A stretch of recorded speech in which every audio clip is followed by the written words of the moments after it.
Then he got up and he rebuked the wind and he spoke to the waves and said, "Quiet, be still." And the wind died down and all was calm. Then he said to his disciples, "Why are you so afraid? Do you still have such little faith?" And the disciples, says they were terrified. They said, "Who is this that even the wind and the waves obey him?" That's Mark chapter 4, verses 35 through 39. Have you ever watched a TV series, a suspenseful TV series maybe, a movie? You'd already seen the trailer. You might have already seen kind of how it ends. You already know that, the last episodes, the villain, or the person's going to do this, so they can't die or nothing can happen to them up front. So it's not as suspenseful, right? You can watch it with greater calm. That's kind of how I wanted just to ask you and pose to you today about life. The thing I want to talk about is a word that we often talk about at this time of year, and that's peace. You see, in this story, when it started out in chapter 35, it says he woke up.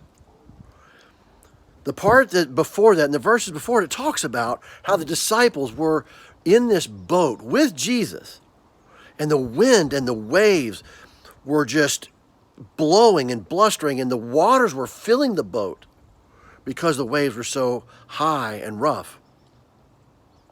What was Jesus doing? He was asleep. He must be in pretty peace. But the disciples were freaking out. And that's why they were, "Master, do you not see what's going on? And we're going to perish." And that's when he woke up and said, "Be quiet."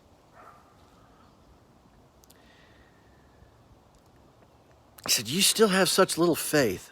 See, the thing I want to talk about this time of year is this word peace.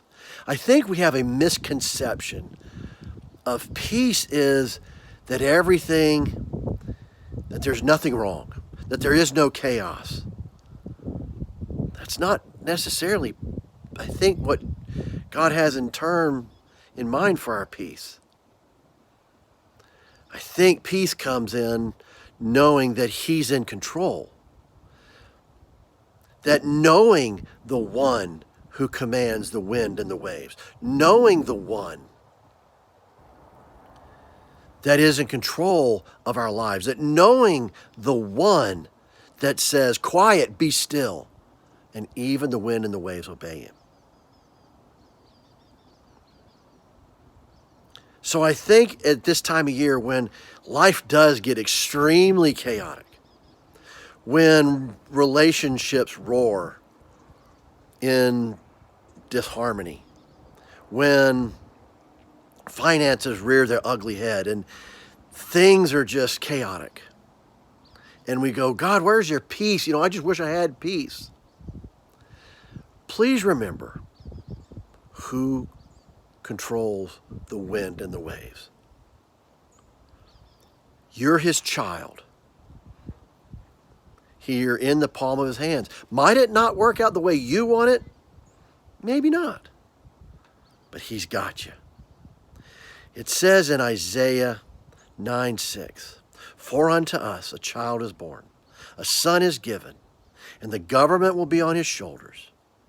And his name shall be called Wonderful Counselor, Mighty God, Everlasting Father, the Prince of Peace." My prayer for you in this season is to just know the one who controls the wind and waves.